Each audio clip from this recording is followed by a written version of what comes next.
자, 양괄호 2번 보겠습니다. 선생이 되지 않으면 말을 적게 할 수가, 말을 이제 많이 하지 않게 되죠. 말의 실수가 줄어듭니다. 말의 실수가 줄기 때문에 더 올바른 삶을 사는 사람이 되는 겁니다. 자, 그럼 이게 질문이 생깁니다.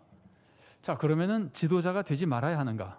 요거 첫 번째 시작할 때 말씀을 나눴었죠. 그 마태복음 23장 8절 9절 말씀 보면서 아버지를 아버지라 부르지 말라. 이거는 실제로 아버지라고 부르지 말라는 뜻이 아니죠.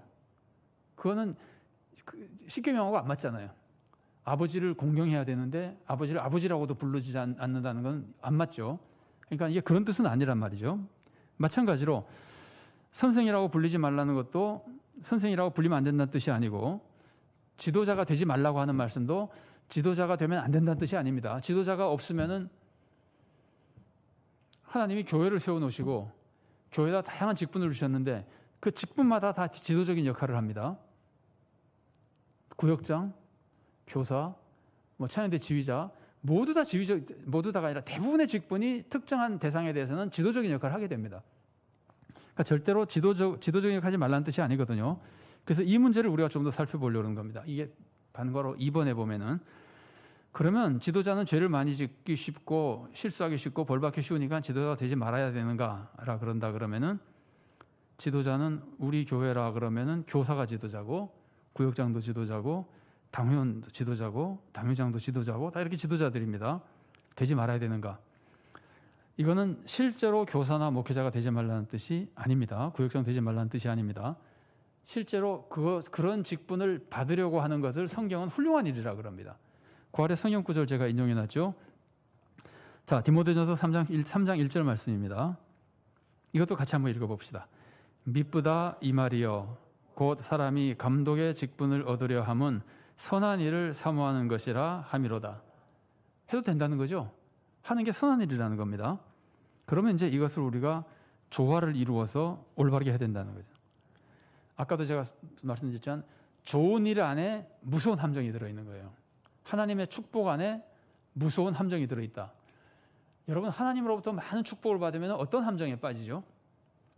우리는 지금 명예에 대한 얘기를 많이 했는데 명예의 축복을 받으면 내가 하나님으로부터 인정받고 하나님이 사람들의 인정을 받게 만들어줘서 항존직분자가 됐다 그러면 축복받은 거잖아요.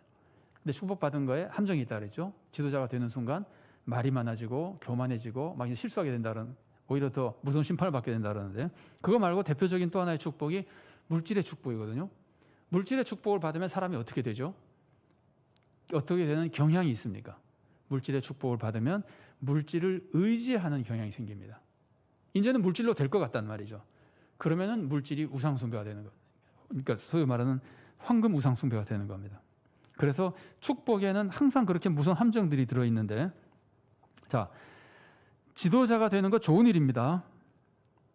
그런데 그 함정을 피해야 된다는 말이에요.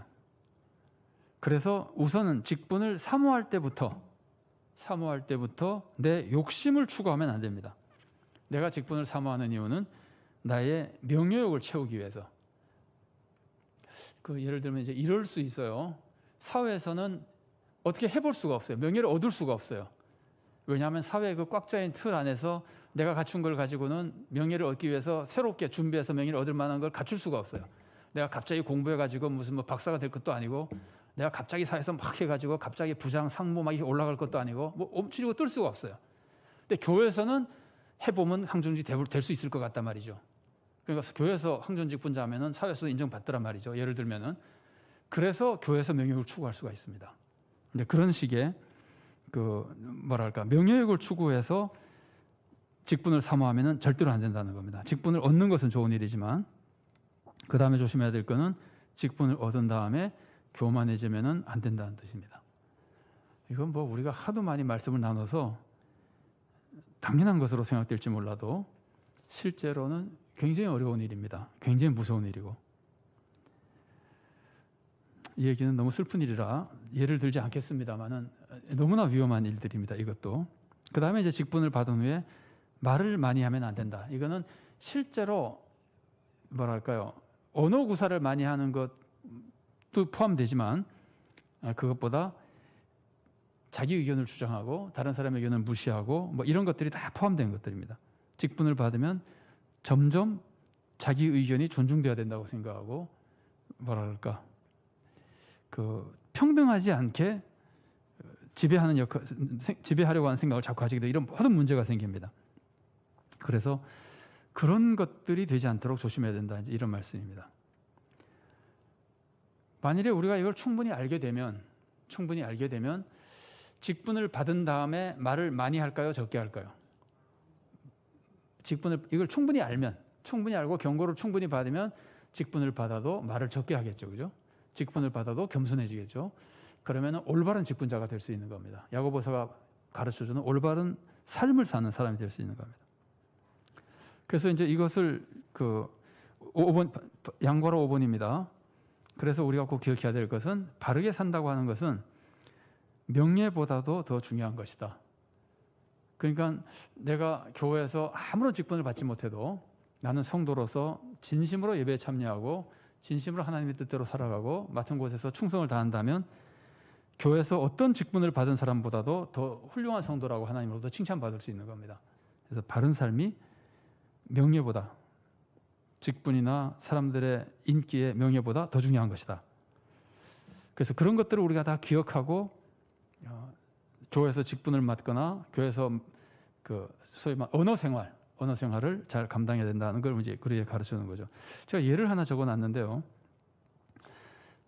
청소년들이나 청년들과 하는 프로그램 중에 인생 그래프를 그려보라는 것이 있어요. 예를 들면은 10대나 20대 사람들에게 당신의 인생 그래프를 그려보십시오. 그러니까 나는 만일에 10대라면 20대에는 무엇을 이루고 자기 목표죠 인생에 30대는 무엇이 되고 40대는 무엇이 되고 50대, 60대, 70대 나는 어떤 상태가 되면서 인생을 이끌어갔으면 좋겠다. 이런 인생이 됐으면 좋겠다. 인생 그래프를 딱 그리면은 여러분 생각에 인생 그래프가 올라갈 것 같습니까? 내려갈 것 같습니까?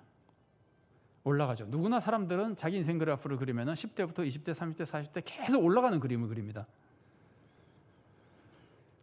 근데 잘못이 아닙니다. 인생을 많이 살고 경험이 많고 지혜가 많아질수록 더 선한 영향을 많이 미치면 됩니다. 그래서 올라가는 건 잘못이 아닌데 이제 진짜 중요한 거는 왜 올라가려고 그러느냐.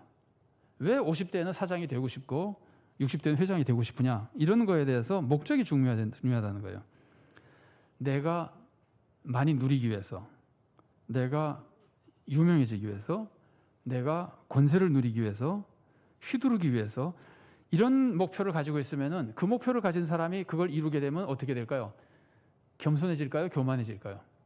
교만해지죠. 자기 목표였기 때문에 마음이 그 마음으로 시작했기 때문에 그러면 그런 사람은 말이 많아집니다. 그러면 하나님의 더 무서운 벌을 받게 되는 겁니다. 그래서 올라가는 건 괜찮은데 그 마음의 뜻이 항상 하나님을 영화롭게 하기 위해서 하나님의 선한 뜻을 이루기 위해서 그 마음을 항상 품고 있는 사람은 그리고 항상 하나님을 의지하고 있는 사람은 아무리 올라가도 교만해지지 않습니다. 자기는 부족하고 하나님의 은혜라고만 생각하기 때문에 사람이 교만해지지 않습니다. 그러면은 선한 영향은 미치지만 자기 자신은 항상 하나님이 기뻐하시는 성도로만 살아갈 수 있게 되는 겁니다. 그러니까 그런 것들을 다 내포해서 오늘 말씀이 가르쳐주는 겁니다. 선생이 되려고 하지 말고 특히 말의 실수가 없도록 조심해야 되고 이 안에 들어있는 교훈이라고 볼 수 있습니다. 자, 토요 문제 잠깐 보겠습니다. 1번입니다. 우리 교회에서 선생이라고 불리는 직분을 찾아보십시오. 그럼 여러분 구체로 찾을 수 있겠죠. 이 사람은 선생이라고 불릴 수 있겠다. 그러면 나는 그런 여러 가지 직분이 있겠죠. 그죠? 근데 그 직분 중에서 나는 그런 직분이나 혹은 그런 영향력을 얻고 싶습니까? 혹은 얻고 싶지 않습니까? 그러면 왜 그런지, 나는 왜 얻고 싶은지, 왜 얻고 싶지 않은지 스스로 생각해 보시고 이유까지 한번 생각해 보시면 좋겠습니다. 2번입니다.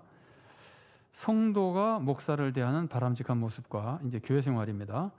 목사가 성도를 대하는 바람직한 모습을 말씀해 주십시오. 성도는 목사를 어떻게 대하는 게 바람직할까? 목사는 성도를 어떻게 대하는 게 바람직할까? 오늘 말씀을 중심으로 해서 한번 생각해 보시고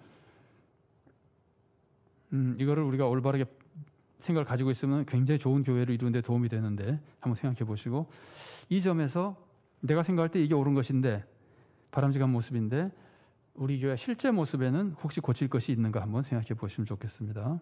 3번입니다. 내가 말실수를 한 경험을 말씀해 주십시오. 뭐 굉장히 많겠죠. 내가 말실수를 한 경험, 그리고 다른 사람의 말실수 때문에 내가 상처를 받은 경험, 이런 것들 한번 말씀해 주시고, 내가 말을 조심하려면 어떻게 하는 게 좋을까? 필요한 것이 무엇인가 하는 것들을 한번 생각해 보십시오. 아까 야고보서에서 우리가 읽은 적 있죠. 듣기는 속히하고 말하기는 더디하라. 또 뭘 더디하라? 성내기도 더디하라. 그러면 쉽게 그런 말씀을 짐작한다면 말을 조심하려면 말을 적게 하면 되죠. 그 다음에 화를 안 내면 되죠. 말을 적게 하는 방법 중에 하나는 말을 천천히 하면 되죠. 천천히 한다는 것이 듣고 생각해 본 다음에 하는 걸 의미하는 겁니다. 예를 들어서 그렇다는 것이고, 그 밖에 구체적으로 한 번씩 생각해 보시면, 이걸 우리가 생각해 보라고 여기서는 나누는데 본인이 진짜 생각해 보지 않잖아요. 실제로 생각해 보지 않으면 별로 도움이 안 됩니다. 그건 아령을 놓고 가만히 보고 있는 겁니다. 아령을 이렇게 들어봐야지 도움이 되는데, 이거 우리가 토의 지금 못하고 있지만 현재 생각에는 점심 식사 문제가 어떤 방법으로든지 해결이 잘 되면은 그때 이후로는 아마 또 그때쯤 되면은 이 방역이 더 완화될 수도 있고, 그러면 조별 토의도 할 수 있지 않을까 싶긴 한데, 지금 못하지만 그 생각을 꼭 한번 해보십시오. 4번입니다. 우리가 어떻게 하면 교회에서 명예욕을 극복할 수 있을지 말씀해 주십시오. 사회생활 우선 놔두고 교회 안에서만 내가 교회에서 명예욕을 이겨낼 수 있을까, 버릴 수 있을까, 뭐 이런 것들 한번 생각해 보십시오. 제가 그냥 생각하는 김에 한 가지 말씀드리면은, 이것을 한번 생각해 봐도 도움이 될지 모르겠어요. 이 교회 명예욕은 교회에서 칭찬받는 걸 원하는 겁니다. 그런데 교회에서 칭찬받는 거는 예를 들면 우리 서울 산정교회에서 내가 칭찬받는 거는 땅의 칭찬입니까? 하늘의 칭찬입니까? 땅의 칭찬이죠. 그러면 사실 아무것도 아니죠. 원래 하늘의 칭찬을 받아야 되잖아요. 그러니까 그 칭찬의 성격을 좀 잘 이해하고, 명예의 성격을 잘 이해하고 그러면 조금 도움이 될 수도 있을 것 같습니다.